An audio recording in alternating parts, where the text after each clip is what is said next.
इस संसार समुद्र से पार होना बहुत कठिन है, क्योंकि भगवती माया का ऐसा आकर्षण है कि एक क्षण में हम सत ज्ञान भूल जाते हैं। असत अज्ञान का ऐसा साम्राज्य सा छाया हुआ है। सत संकल्प करते हैं कि आज के बाद हम ऐसा नहीं करेंगे, पर विवश होकर के फिर माया हमसे वैसा ही करा देती है जो नहीं करना चाहिए। उसके लिए हमें अध्यात्म बल की आवश्यकता है। अध्यात्म बल बड़े कृपा पात्रों के हृदय में जागृत होता है। कृपा हमारे ऊपर है, पात्र हमें बनना है। कृपा ना होती तो मनुष्य देह न मिलता, साधु संग न मिलता, धाम आने को न मिलता, नाम लीला रूप प्रभु के सिद्धांत ये सुनने को न मिलता। कृपा तो है, अब हमें कृपा पात्र बनना है, तभी वो प्रेमामृत रस हमारे हृदय में आएगा। कृपा पात्र उपासक एकमात्र अपने आराध्य देव के चिंतन का ही महत्व रखता है। उपासक के अंदर ये प्रश्न नहीं आना चाहिए कि हमें 6 महीना 1 वर्ष हो गए नाम जप करते हुए, कोई हमें परिवर्तन तो नहीं दिखाई दे रहा। 1 महीना अगर हम नाम जप कर रहे हैं या 1 वर्ष नाम जप कर रहे हैं तो ये सत चिंतन है। सत चिंतन कभी व्यर्थ नहीं होता। तुम्हें पता नहीं है कि तुम्हारे कितने अशुभों का नाश कर चुका है नाम, यदि वास्तविक आप जप रहे हैं। संचित कर्मों को पहले भस्म करता है नाम। इसीलिए नवीन उपासक को ये अनुभव नहीं होता कि नाम का फल क्या है, क्या आनंद है, क्या दुख मिटता है।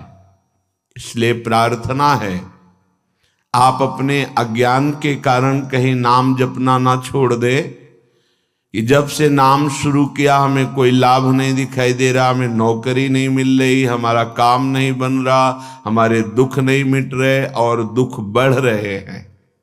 ऐसा आपको माया अनुभव कराएगी। पर आपको दृढ़ विश्वास रखना है सदगुरुदेव के वचनों में, शास्त्र वचनों में, संत वाणी में। इसी विश्वास के सहारे हम अध्यात्म बल से युक्त हो जाते हैं। नहीं तो जब हम नाम जप करते हैं तो सबसे पहला काम नाम का होता है गोदाम में आग लगाना। जो हमारे संचित कर्मों का शुभ अशुभ गोदाम है उसको भस्म करता है। अब ये बात पता नहीं है तो वो वर्तमान में तत्काल फल देखना चाहता है कि हम नाम जप किए तो हमारी सारी कामनाओं की पूर्णता हो ही जानी चाहिए। नहीं, नाम जप का फल क्या हुआ, वो ऐसा सोचता है। पर ऐसा नहीं है। नाम जप सबसे पहले अशुभों का नाश करता है, फिर शुभ फंसाने वाले जो होते हैं वो उनका भी नाश कर देता है। इसके बाद क्रियमाण पूरा परम पवित्र करके भगवद अर्पित कराता है, प्रारब्ध भोगने की सामर्थ्य देता है। फिर आनंद का ऐसा उन्माद होता है, आनंद की ऐसी उत्तम अवस्था होती है जो वाणी से वर्णन नहीं की जा सकती। आप धैर्यवान बने, उत्साह पूर्वक नाम का जप, नाम का कीर्तन, नाम का चिंतन करें। परिणाम बहुत मंगलमय होगा। थोड़ा धीरज रखें, थोड़ा विश्वास करें। न एक एक नाम आपको उठा रहा है, अभी आपको समझ में नहीं आएगा।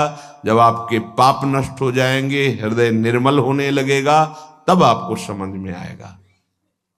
मेरा मन प्रियाजू की कृपा से इस प्रेम रस में आविष्ट हो गया है। अब मेरे लिए वृंदावन से उत्तम कोई नहीं, क्योंकि वृंदावन ने मुझे प्रियाजू प्रदान किया, प्रियाजू के चरणों का प्रेम प्रदान किया, राधा नाम प्रदान किया। अब किसी की कोई मर्यादा नहीं। प्रेम की अपनी स्वयं की मर्यादा है कि वो किसी की मर्यादा नहीं रखता। प्रीति न काहू की कान विचारे, ये प्रेम है। प्रीति की रीति रंगीलो ही जाने। अगर प्रेम का सही रूप कोई जानता है तो प्रभु श्री कृष्ण जानते हैं। इसलिए वो मर्यादा पुरुषोत्तम के रूप में जब अवतरित हुए तो एक एक मर्यादा का पालन।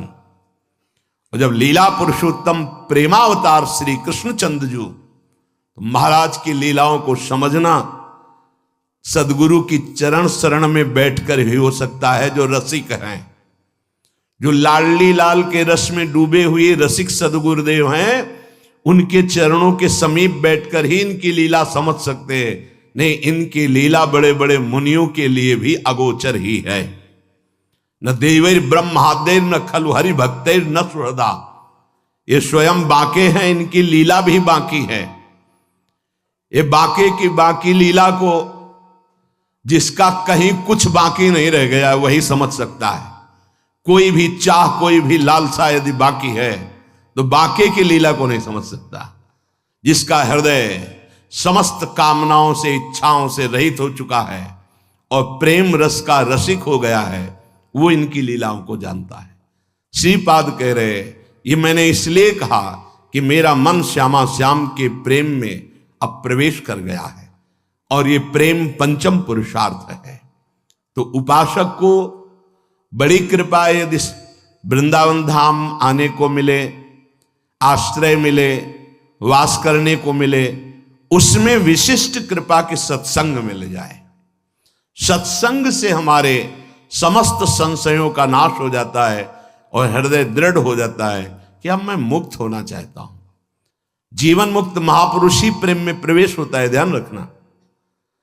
प्रेम रस तभी प्राप्त होता है, पहले प्रेम जीवन मुक्त करता है, तत्वबोध कराता है। सर्वान वस्तु तया निरीक्ष परम स्वाराध्य बुद्धिर्मम, जो उपनिषद कहते हैं सर्वम खलमिदम ब्रह्म ने नानास्त किंचन, इसका पहले बोध होता है, फिर प्रेम रस प्राप्त होता है। जीवन मुक्त करके विदेह स्थिति से फिर वो प्रेम प्रदान करते हैं। जैसे पांचों भूले देह शुद्धि, ये विदेह स्थिति है। तब छठे भावना रास की, तब वो भावना में प्रवेश करता है। इतनी ऊंचाई हम अपने साधन बल से नहीं प्राप्त कर पाते, ये गुरु कृपा बल से। तभी कहा है रे मन रसकन संग बिन रंच न उपजे।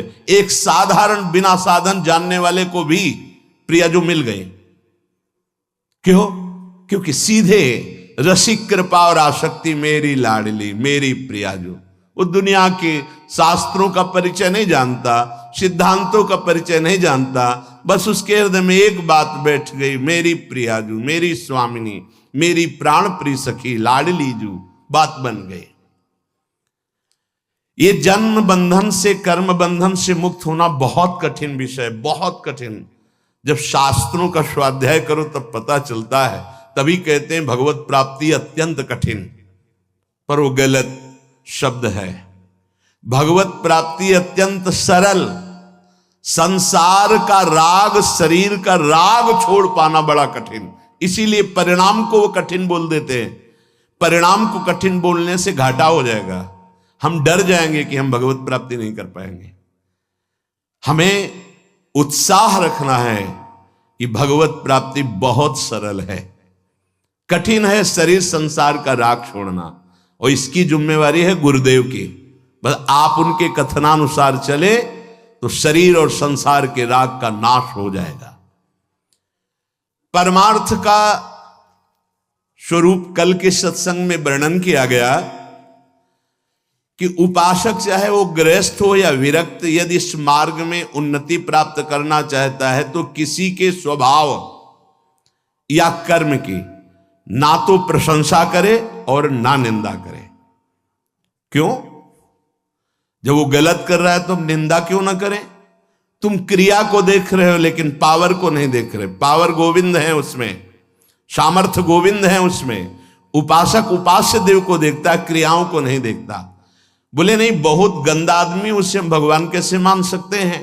तो गंदा उसकी क्रिया को लेकर के है, लेकिन परम कारण तत्व जो बैठा है वो निर्विकार, चेतन, अमल, सहज सुख राशि, उसको क्यों नहीं देखा? तुम क्रिया देखने वाले संसारी नहीं हो, तुम तत्व का दर्शन करने वाले भगवत भक्त हो, उपासक हो, जिज्ञासु हो।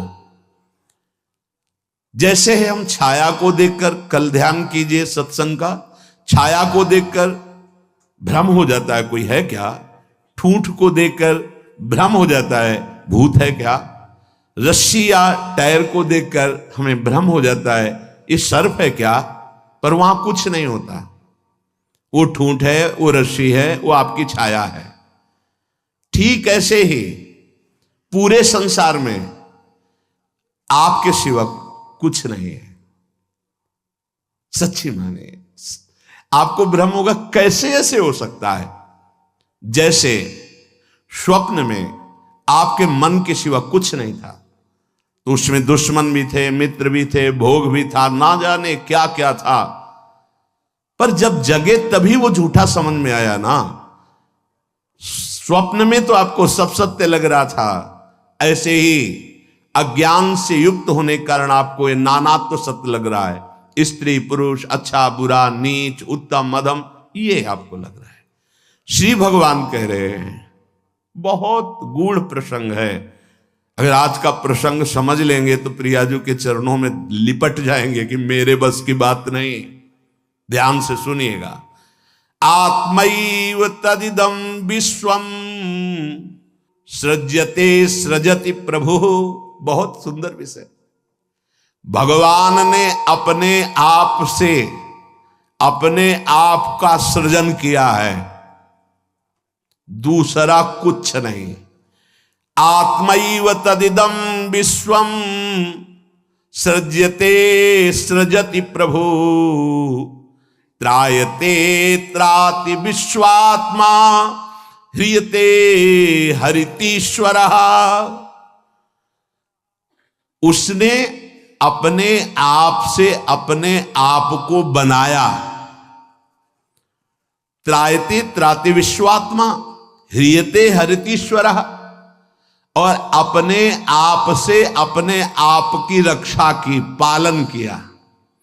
और फिर ह्रियते हरितीश्वरः, फिर अपने आप से अपना संहार किया। यह है सत्य विषय। उद्धव तस्मान्नहात् बनोन्यस्मा दन्यो भावो निरूपितः निरूपितेयं त्रिविधा निर्मूला भातिरात्मनि इदं गुणमयं विद्धि त्रिविधं मायया कृतम्। इसलिए उद्धव तुम सच्ची बातें समझो। मैं अपने आप से अपने आप को रचा, अपने आप से अपने आप का पालन किया, और अपने आप से अपने आप का संहार कर लूंगा। किसको दोष दर्शन दें, किसकी निंदा करें, किसकी प्रशंसा करें? कोई दूसरा हो तब ना। अब कह रहे हैं हां, जिनको ज्ञान दृष्टि नहीं प्राप्त हुई है, व्यवहार दृष्टि प्राप्त हुई है, वो ये बात ना समझकर भिन्न देखते हैं। ये अच्छा, ये बुरा, ये स्त्री, ये पुरुष, ये जड़, ये चैतन्य, आदि आदि। उद्धव, ज्ञान दृष्टि के अतिरिक्त मेरे इस रहस्य को किसी और दृष्टि से नहीं जाना जा सकता। जो कुछ भी तुम्हें दिखाई दे रहा है, प्रतीत हो रहा है, तुम्हारे चिंतन में आ रहा है, ये केवल मैं ही मैं हूं। देखो, पीछे मन को लगाने की दो युक्तियां बताई गई थी। आपका मन जहां जहां जा रहा है वहां भगवान देखने की चेष्टा करे। वो वस्तु, वो व्यक्ति, वो पदार्थ, वो श्री भगवान ही हैं। क्योंकि जब पहले सृष्टि नहीं थी तो श्री भगवान थे। भगवान ने अपने आप में सृष्टि रची तो सब कुछ भगवान है, और जब समेट लेंगे तो केवल भगवान बचेंगे। तो जहां जहां मन जाए, जिस वस्तु व्यक्ति स्थान में, उस श्री भगवान को देखिए कि ये वस्तु, ये व्यक्ति, ये स्थान मेरे आराध्य देव बने हुए। दूसरी बात कही गई थी, जहां जहां मन जाए वहां से हटा के अपने लक्ष्य में लगाइए। बार बार मन को ऐसा करने से वो मन लक्ष्य में लग जाएगा, स्थिर हो जाएगा। अनिर्वचनीय मैं ही सब रूपों में स्वयं विराजमान हूं। इसलिए मेरी सृजन लीला देखकर, मेरी पालन स्थिति लीला देखकर और मेरी संहार लीला देखकर मेरा भक्त विचलित नहीं होता, क्योंकि मैं स्वयं का सृजन, पालन और संहार कर रहा हूं।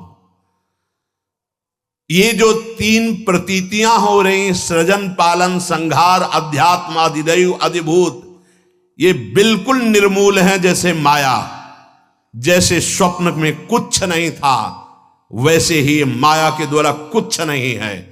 न सृजन है, न पालन है, न संहार है। मान सकते हो?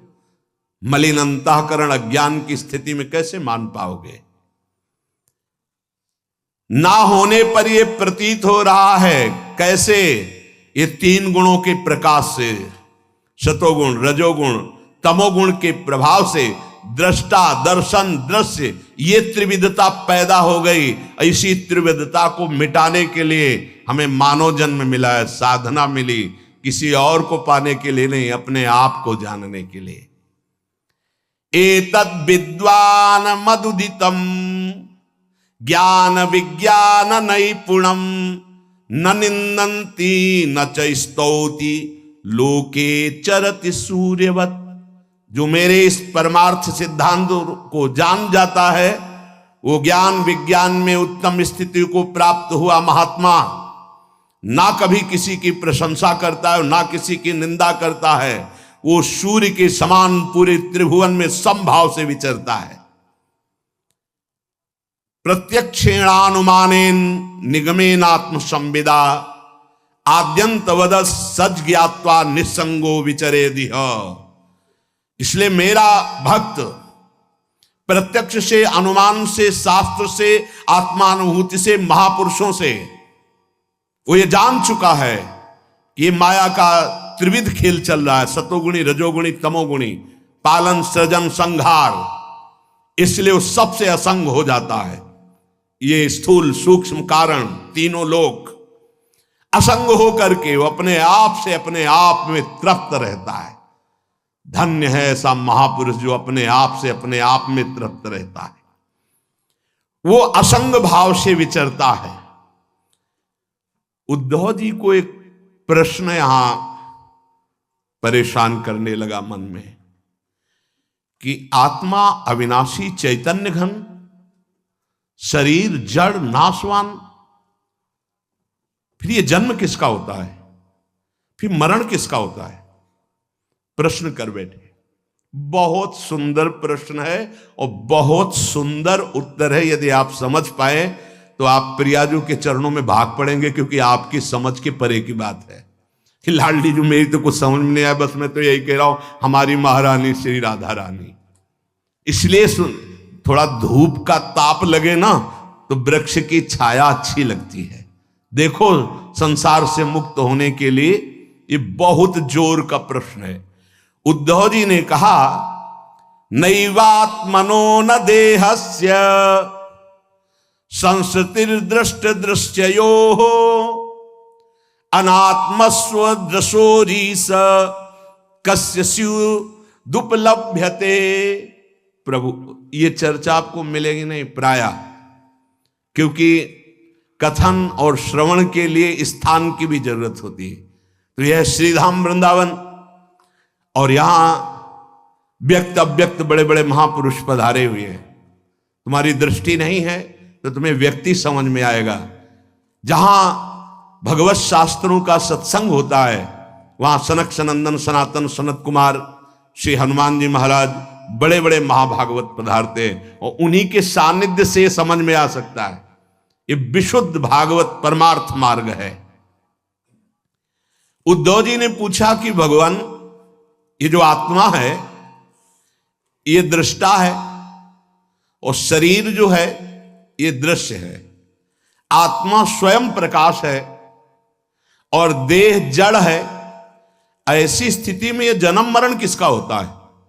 आत्मा का जन्म मरण हो नहीं सकता, क्योंकि स्वयं प्रकाश है। और जड़ शरीर का हो नहीं सकता, क्योंकि नाशवान विकारी है, ये तो यही नष्ट हो जाता है। महाराज, ये मरता कौन है और जन्मता कौन है? ना आत्मा और ना शरीर। अगर ये शरीर जन्मता मरता है तो शरीर को नष्ट करने के बाद फिर अब जन्म मरण खत्म हो जाना चाहिए, पर फिर शरीर मिलता है। आत्मा को हो नहीं सकता, क्योंकि स्वयं प्रकाश निर्विकार चैतन्य घन। तो ये होता किसको है जन्म मरण?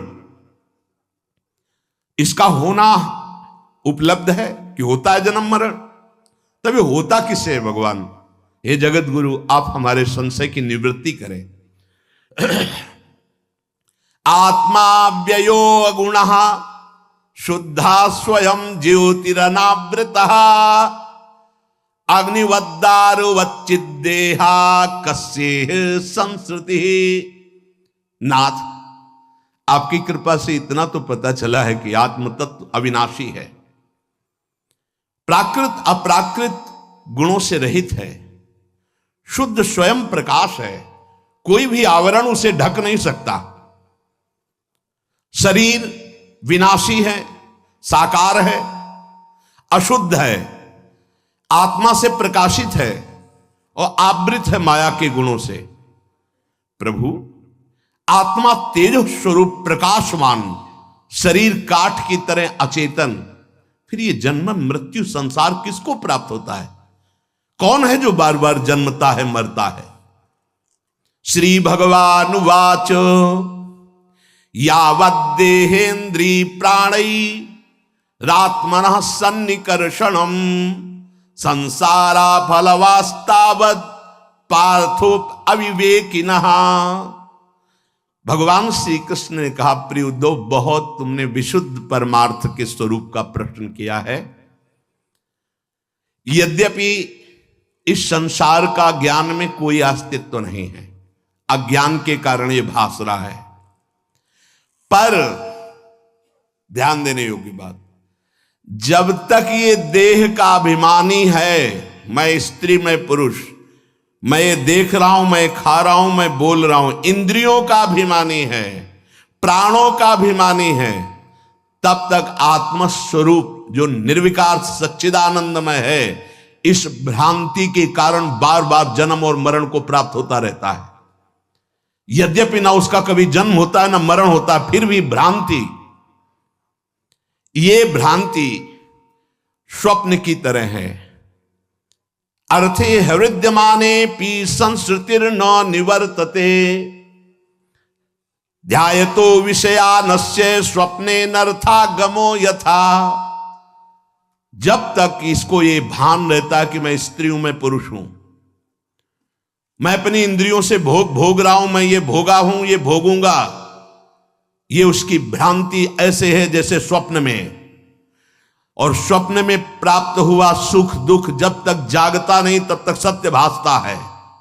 स्वप्न की विपत्तियां या स्वप्न का सुख कोई भी सत्य नहीं है, पर वो जब तक जगाया नहीं जाएगा तब तक उस विपत्ति या सुख को भोगता रहेगा।